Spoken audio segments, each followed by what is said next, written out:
Can you see by the dawn's early light what so proudly we held at the twilight's last gleaming, whose broad stripes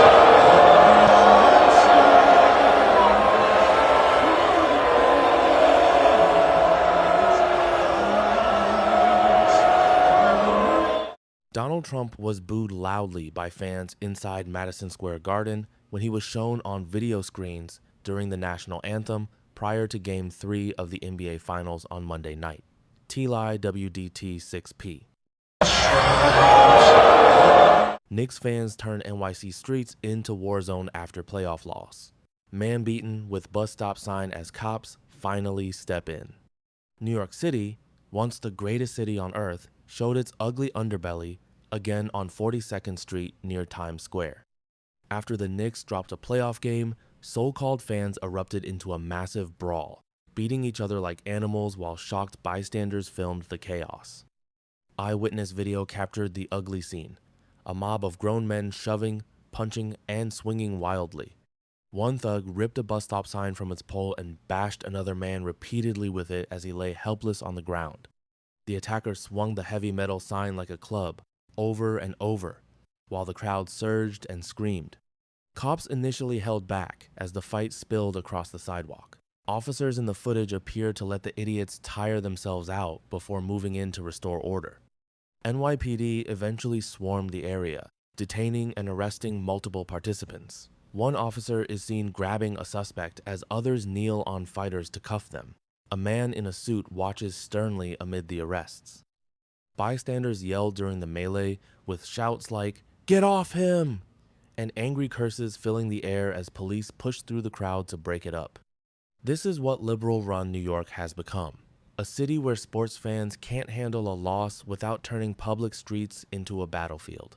No respect for law, order, or basic decency. Taxpayers foot the bill for extra cops, cleanup, and court costs while decent New Yorkers dodge the fallout. Under soft-on-crime policies that protect chaos over citizens, this is the predictable result. Real fans go home disappointed. These clowns embarrass the city and prove once again why law-abiding Americans are fed up with blue city breakdowns. Enough is enough. Trump came home to New York last night, and 20,000 people booed him through the national anthem so loudly, ABC couldn't bury it on the broadcast. The first sitting president ever to attend an NBA Finals saluted on cue when his face hit the Madison Square Garden Jumbotron, and his hometown crowd let him have it. He watched from a luxury suite belonging to billionaire Knicks owner James Dolan, a longtime friend who poured hundreds of thousands into his campaigns. Jared Kushner was up there, Steve Witkoff, cabinet secretaries, a box packed with the people who actually run this country. Outside, working fans stood in airport-style security lines for 2 hours. Streets were shut for blocks. Watch parties got canceled. Bars that count on finals nights to make rent sat empty. The cheapest resale tickets went for over $10,000. Some courtside seats hit $1 million. When a reporter asked Trump about regular people priced out of their own team's biggest night since 1999, he shrugged and said, "That's the way life goes." That watching on TV is sort of semi-free. From a guy who flew in on Marine One from his golf club. Now look at the other politician in the building. New York's new mayor, Zohran Mamdani, showed up with a $1,000 standing room only ticket. He stood for the entire game. Trump dozed off in the suite. Cameras caught his eyes closed for nearly a minute before he startled awake. He left the game early in the second half. That placement lands the contrast hardest.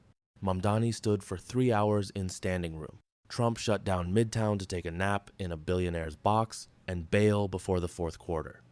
Trump spent all of 2025 calling Mamdani a communist. When Mamdani won the mayor's race anyway, the White House posted a Dr. Knicks logo reading, "Trump is your president." They had to delete it after the team complained. One of these men treats New York like a stage prop. The other treats it like a home. The boos weren't about basketball. They were a verdict from working people watching their team's biggest night get hijacked by a man who spent 50 years claiming he's one of them while serving everyone but them.